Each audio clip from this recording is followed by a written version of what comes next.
think it's probably best going to be seen from over here. Watch yourselves. I'm excited already. I'm most concerned that Nick and Becky can see it. You guys can see that? Yeah. Everyone else kind of see that, right? Yeah, we're good.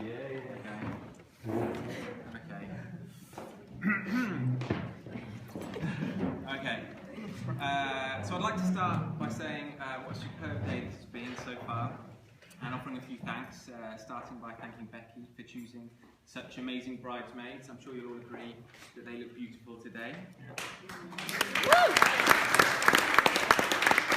Thank you to Karen Wayne Quigley for raising such a wonderful daughter, and to Sally and Nigel Odell for you did the best you could do.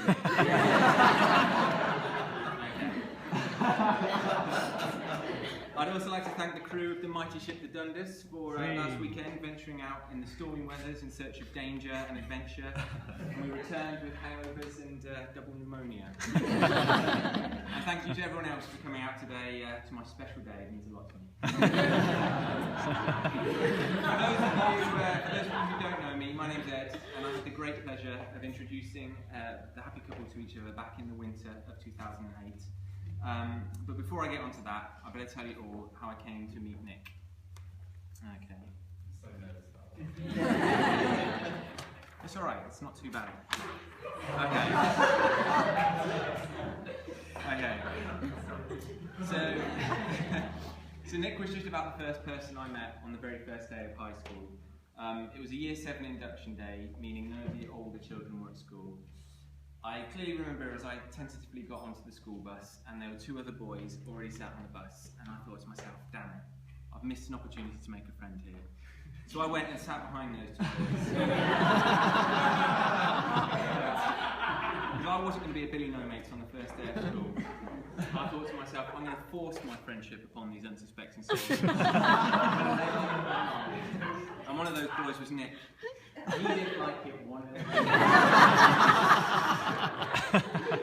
I believe they call it Stockholm Syndrome. He expresses empathy and sympathy and has positive feelings towards his captor. Well, I feel that this phenomena is the foundation of mine and Nick's friendship. Don't get me wrong, at its core is a love and respect for each other. But in the same way an excitable child likes to squeeze a kitten a little bit too hard and pull on its tail, nothing pleases me more than winding up Nick right to the edge of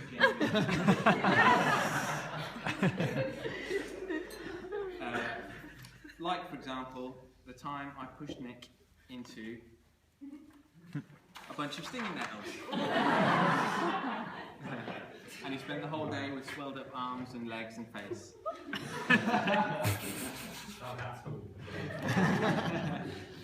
But I believe that our unusual friendship has made us both the men we are today.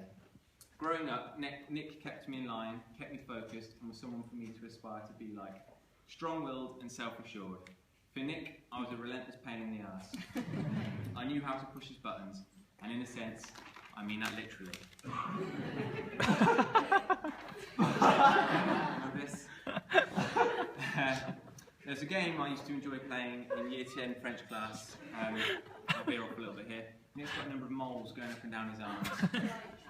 Yeah, go on, Becky. Would you like to demonstrate? That's right. I'll veer off here. Yeah. The game was, I'd type out a code onto his arms, into his moles, and then I'd start a countdown, and Nick would have to type the code back into his moles before the countdown reached 0. And if he didn't do it in time, hit him with my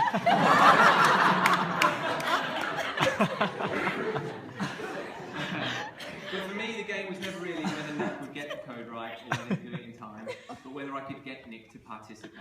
How can I push Nick before he gets angry at me? Can I get Nick to answer my inane questions? Will Nick be drawn into a nonsense conversation? What will Nick do if I keep telling him everything that pops into my head? As it turns out, in addition to Nick developing superhuman levels of patience and an appreciation for my particular brand of humour, I was really giving him the greatest gift of all. I was making sure that in 10 years' time, when Nick came face to face with a pretty girl who liked asking him random and inane questions, a girl who liked to vocalise every thought that came into his head, he would be prepared and ready for it. I'm getting ahead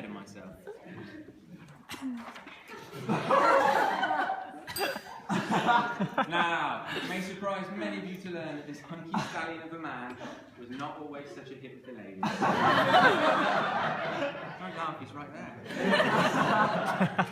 In fact, I'm not quite sure what was going wrong. I can only assume that the charming wit was too much for the girls to handle. They were too intimidating near us. But for whatever reason, the school years were the fruitless years.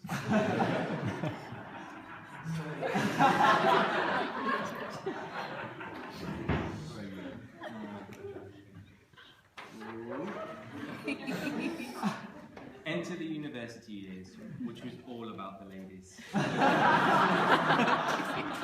Oh yes, he got himself into quite the pickle. Nick is directly proportionate to the length and volume of Nick's hair.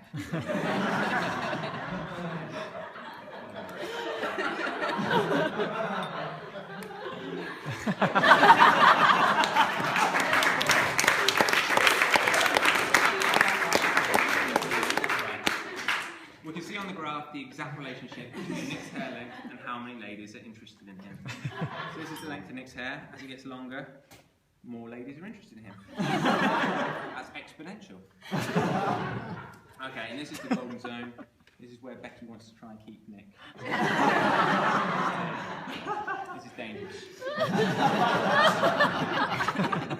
During the second year of university, Nick's hair got a bit too long, and there were a few too many ladies interested in him for his own good. Again, in 2012, he had his problems with another lady having unrequited love, specifically citing his hair as the main sexy factor. So as you'll have noticed today, Becky now maintains a strict tidy hairdo policy for Nick.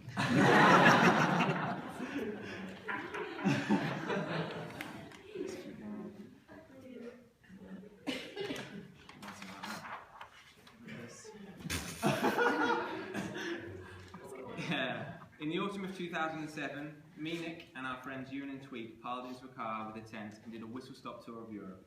Despite it being a fairly short trip, we came across dozens of colourful characters. On one occasion, we had to run down a mountain after a peculiar Austrian man attempted to beat us with his walking poles. Another time, we had to pretend to be asleep whilst a Dutch man came knocking for us, trying to coax us out, telling us he had a plan for two of us boys. As we crossed into Switzerland, we were faced with some particularly thorough border control guards who made us unpack the car and empty out all our belongings. Now, Nick tells me off for embellishing stories, and my memory here is a little bit hazy. But I seem to remember Nick having to be taken into another room. I'm sure I heard the snap of a rubber glove. I'll say they were particularly thorough. This wasn't Nick's only encounter with customs officers. In 2008, he passed into Canada, and there was another misunderstanding that had Nick in a similarly awkward position.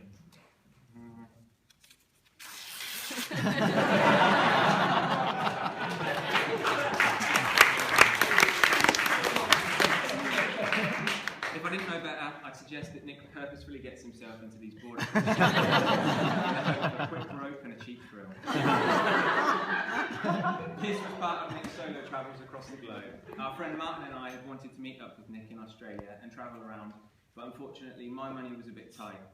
Martin, however, did travel out to meet Nick, and they spent many a long, hot, sweaty night together in the back of the camper van. Is that the one?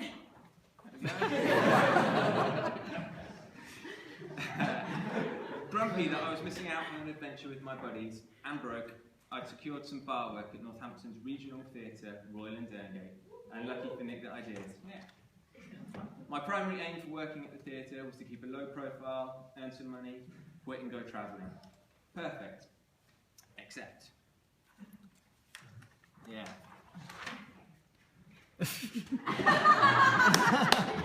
There was this one girl who worked there. She kept forcing her friendship upon me whether I liked it or not. She asked me inane questions, vocalised every thought that came into her head. She kept making me spend all my hard-earned money on Royal and Durngate nights out. Her name was Rebecca Quigley, and I knew just the guy for her. I'm sure all of you know anyway, but these are Quigley quotes. Quigley questions, sorry. These are fresh Quigley questions that I got from her just the other day. If you're a cake, which cake would you be and why? If you could live in any time period, when would you be? I'm sure she'd ask you can ask her and she'll give you some fresh ones later tonight. Okay, where am I up to? Okay, so the winter of 2008, and Nick was finally back from travelling. It was time to celebrate at the Roadmender nightclub, and I knew that the Royal and Dungate crowd were going to be out. It would be a union of my friends, my work friends, and my friends' friends. The problem was there was going to be way more Royal and Dungate friends out, and I was concerned that Nick and Martin might feel nervous or awkward around all these strangers. I needed someone to break the tension. Whilst having a discreet word to Becky about the fact that her boobs were showing a bit, I also asked her to be the icebreaker, do something to make the guys feel part of the group. Becky decided the best thing to do.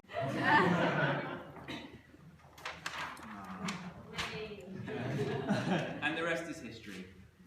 Now, it's traditional at this point to give some words of advice, but I don't think that that's necessary for you two, because I know that you guys are going to last the test of time, and I look forward to being there, seeing how your journey plays out, watching how my two friends make each other happy. So if you could all please be upstanding and join me in a toast to Nicholas and Rebecca Lodell. To Nick and Becky.